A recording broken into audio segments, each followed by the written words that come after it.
This video is basically going to cover one of the biggest things I advise any new players when it comes to purchasing different products. And my biggest advice is don't waste your money on booster packs, whether it's at Walmart, Target, your local game store.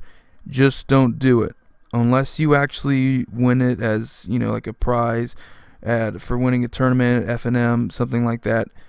It's not really worth it to go and open these packs if you buy them, especially if you buy them. But definitely, if you buy packs or if you buy a whole entire booster box, you definitely want to save it for drafts.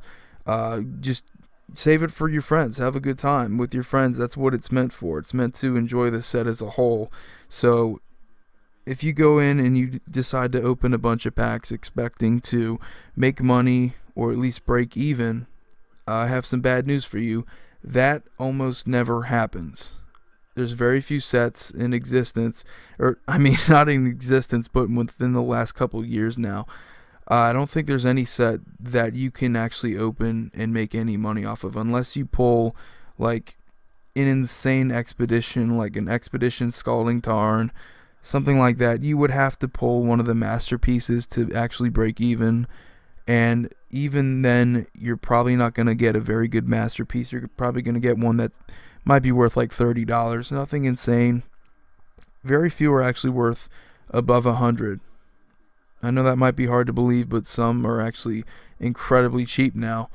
And it's really Wizards' way of trying to sell the set, make it feel like, oh, it's not a complete waste of money just because there are some money cards in here.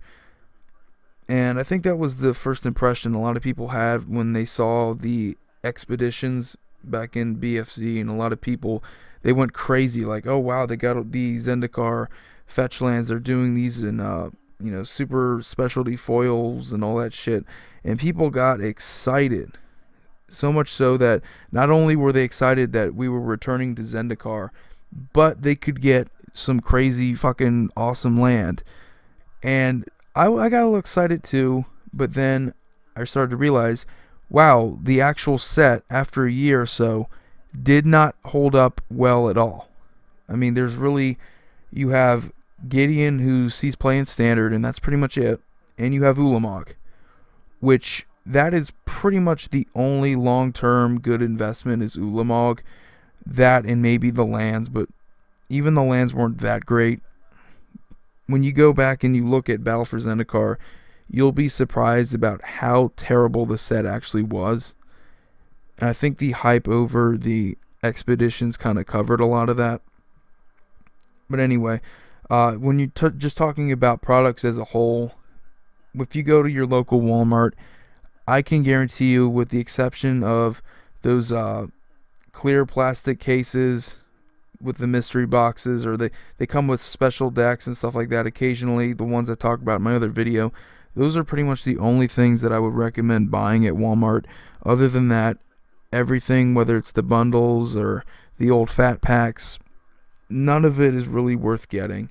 And that's kind of unfortunate, because really, when you talk about the estimated value per pack and you're spending $4 plus tax at your Walmart to get just one booster pack, you're not going to make your money back. You're not even going to come close to breaking even unless you get extremely lucky, which again, that's gambling. That's why a lot of people don't come back from Vegas because they just lose so much money. And you're going to lose a lot of money on packs if you go in with the mentality that, oh, I'm going to get extremely lucky, I'm going to get this card, or I'm going to get, a nice shiny masterpiece foil. Which again, it's nice. Feel glad if you just be excited if you pull one, but don't really expect to get one every time going in opening one of these packs. And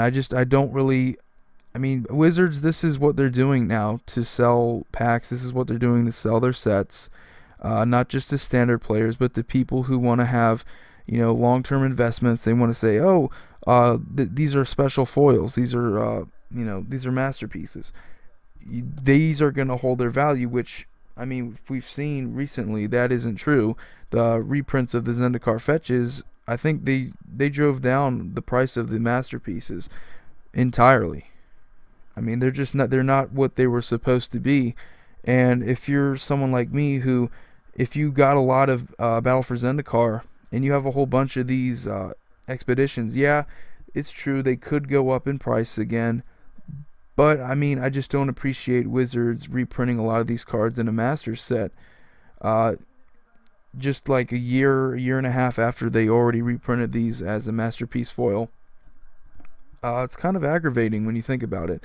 So new players, the only thing that I would actually recommend getting would be the pre-con decks, and to be specific, the commander ones. And it's not just any commander ones, but the ones that have typically the best commander. Unfortunately, if you go to your local Walmart, you're probably not going to find Atraxa. You're probably not going to find Breya, because both of those are around the $15 to $20 range in price. I know it's quite ridiculous. We haven't seen expensive commanders like this since the Commander 2011 set, the very first one. And it's really surprising, because the only thing different about them is that they're foil. And a lot of people were speculating before Commander 2016 that this was going to be a big deal, and it looks like they were right.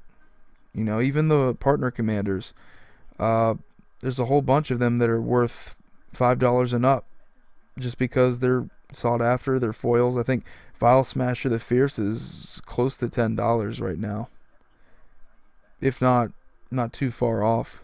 But still, the foil impact on cards, I mean, never underestimate it. And it looks like with Commander 2017 that they're going to continue that trend of foil commanders. And I cannot wait, because I will go ahead and I will buy the entire commander set again, just like I did 2016. I had a lot of cards that were very expensive, and I had a lot of those cards too. And I got some good value out of them, especially now when Commander is just continuing to grow. So any investment with these commander decks, it's definitely worthwhile. Definitely worthwhile, especially since Vintage is, inaccessible, and Legacy is dying. So what's the only eternal format that's going to save the day? It's Commander. So a lot of these cards are going to be expensive, unless Wizards, they're content with just reprinting the hell out of these decks, especially when you talk about the anthology set. I mean, if you have Kali of the Vast or Marin, just sell them already, because they're going to go down in price.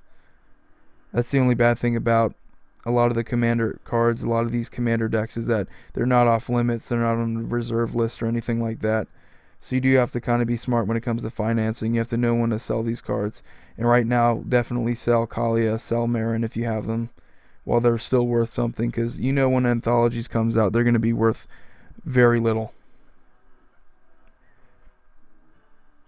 But anyway, definitely don't buy booster packs. Save those for drafts. You definitely want to get the commander decks if you can get them. And also do your research. It doesn't hurt to know what is the best thing to possibly buy. But anyway, thanks for watching. Please subscribe if you like my content. Thank you.